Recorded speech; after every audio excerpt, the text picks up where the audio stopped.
Hello everyone, welcome back to my channel. तो चलिए अब बिजनेस एनवायरनमेंट की जो चैप्टर्स हैं उनको आगे बढ़ाते हैं। अभी तक हम यूनिट 1 का सेकंड चैप्टर डिस्कस कर रहे थे। इस वीडियो में हम बिजनेस एनवायरनमेंट यूनिट 1 का थर्ड चैप्टर स्टार्ट करेंगे, वो है सेविंग एंड इन्वेस्टमेंट। बहुत ही इंपॉर्टेंट टॉपिक है, बहुत ही आसान भी है।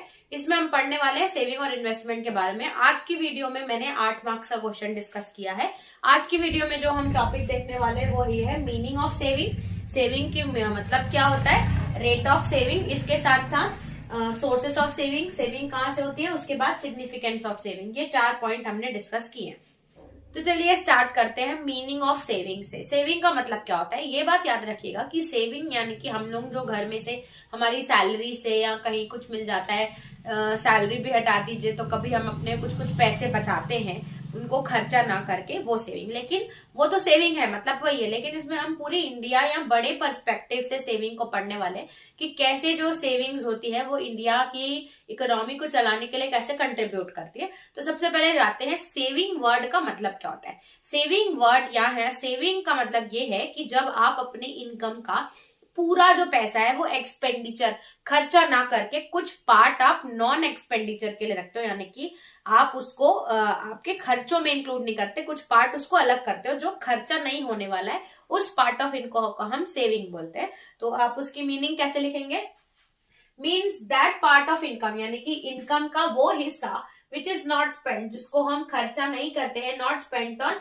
प्रेजेंट, और ना ही अभी हम उनको हमारे कंजप्शन यानी कि सामान खरीदने या यूज करने के लिए उसको यूज करेंगे, ना ही प्रेजेंट और इमीडिएट में हम उसको खर्चा नहीं करें, यानी कि हमारी इनकम का वो हिस्सा जो हम अपने आप पे स्पेंड नहीं करने के लिए यूज करेंगे, ठीक है, स्पेंड नहीं करेंगे। अब उसकी इक्वेशन क्या होती है, सेविंग की इक्वेशन होती है S is equals to Y minus C. इसमें S का फुल फॉर्म होगा हमारा सेविंग, Y का मतलब होता है हमारा इनकम इकोनॉमिक्स की लैंग्वेज में, और C का मतलब होता है कंजप्शन, ठीक है।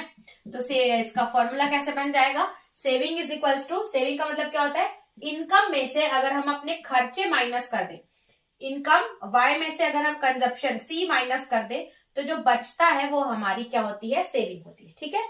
तो सेविंग का मतलब आपको समझ में आ गया, जो हिस्सा हम अपना खर्चा नहीं करते हैं वो सेविंग होता है। Saving mean saving in money और इन काइंड। आप सेव कर सकते हो, या तो आप पैसा भी सेव कर सकते हो और सामान भी सेव करते हो। मान लो आपने कुछ सोना चांदी या कुछ एसेट परचेज कर लिया जो आपके आगे काम आएगा, तो उसको भी या तो मनी के फॉर्म में आप पैसा सेव करो, या आप कुछ सामान के फॉर्म में अगर उसको सेव कर रहे हो तो वो भी हमारा सेविंग के अंदर आता है, यानी कि आप मनी भी सेव कर सकते हो या सामान भी सेव कर सकते हो। होल करेंट इनकम, सेविंग को और अच्छे से समझाएंगे तो जो आपकी करेंट इनकम है वो आप अभी खर्चे में, एक्सपेंडिचर में यूज नहीं कर रहे हो, नॉट यूज्ड इन एक्सपेंडिचर, ठीक है। अब रेट ऑफ सेविंग का मतलब होता है कि आप कितना सेव करो। तो रेट ऑफ सेविंग का जनरली फॉर्मूला होता है, अगर हम इंडिया के पर्सपेक्टिव से देखें तो आपकी जो ग्रॉस टोटल सेविंग है, एक साल में आपने जो सेविंग की है, divided by gross national product current price में, gross national product at current price into 100, ये आपको बता देगा रेट ऑफ सेविंग कि आपने कितनी रेट ऑफ सेविंग की है। Total saving divided by gross national product at current price into 100, ठीक है। तो ये था मीनिंग पार्ट। आप इसको और भी पॉइंट्स ऐड करके अपने मन से लिख सकते हैं, मीनिंग फॉर्मूलाज को और अच्छे से एक्सप्लेन कर सकते हैं, आप परचेज काइंड परचेज को और अच्छे से बता सकते हैं, और इसको रेट ऑफ सेविंग को मैंने फॉर्मूला लिखा है, इसी फॉर्मूला से आप डेफिनेशन में आप मीनिंग भी बना के लिख सकते हैं। तो ये हमारा मीनिंग का पार्ट खत्म होता है। अब आगे टॉपिक में देखते हैं कि सोर्स ऑफ सेविंग, यानी कि सेविंग कहाँ कहाँ से होती है हमारे कंट्री में। तो बेसिकली अगर हम सेक्टर देखें तो 3 मेजर सेक्टर है। एक होता है हमारा जो होता है गवर्नमेंट सेक्टर, ठीक है। तो गवर्नमेंट सेक्टर जो सेव करेगा उसको हम लोग पब्लिक गवर्नमेंट सेक्टर सेविंग बोलते हैं। एक होता है हाउस होल्ड, हाउस होल्ड का मतलब जो घर में हाउस होल्ड है, नॉन प्रॉफिट ऑर्गेनाइजेशन है, जो फैमिली की सेविंग है, जो घरों की सेविंग है, जो ऐसे ऑर्गेनाइजेशन है जो प्रॉफिट नहीं कमा रहे हैं, उनकी जो सेविंग है वो सब हाउस होल्ड से सेक्टर सेविंग में आती है। फिर थर्ड है corporate sector. Corporate sector saving यानी कि जो भी कॉर्पोरेट ऑफिसेज है हमारे, और बैंक्स हैं, फाइनेंशियल इंस्टीट्यूशन है, कॉर्पोरेट सेक्टर्स हैं, जितने भी काम कर रहे हैं कॉर्पोरेट वाले, उनकी सेविंग्स को हम लोग कॉर्पोरेट सेक्टर सेविंग, ठीक है। तो सबसे ज्यादा जो सेविंग आती है ना वो हमारी हाउस होल्ड सेक्टर सेविंग आती है।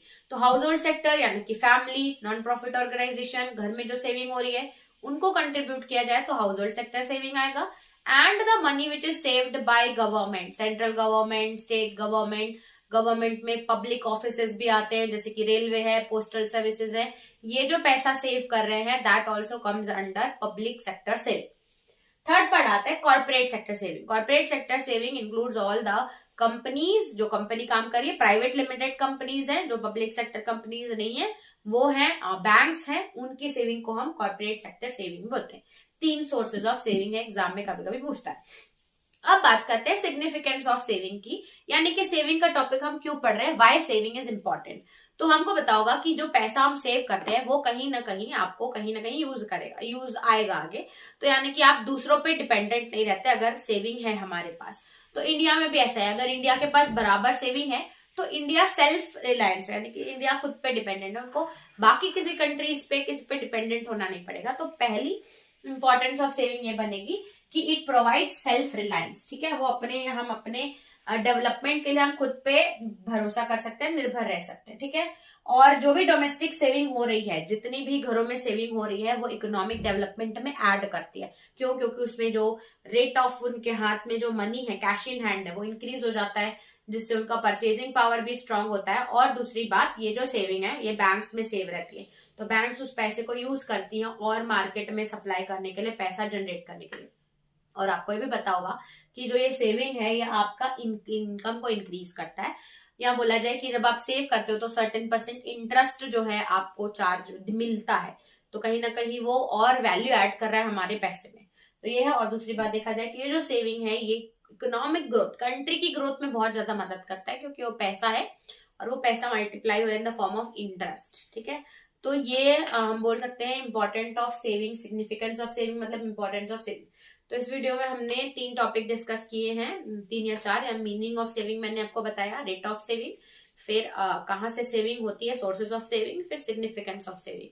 8 नंबर का क्वेश्चन अगर आता है तो ये सारे पॉइंट्स मिला के आप आसानी से एक्सप्लेन कर सकते हैं। तो आई होप आपको समझ में आया होगा। इस वीडियो में इतना ही रखते हैं, चलते हैं नेक्स्ट वीडियो में, देखते हैं नेक्स्ट टॉपिक। तब तक के लिए थैंक्स फॉर वॉचिंग।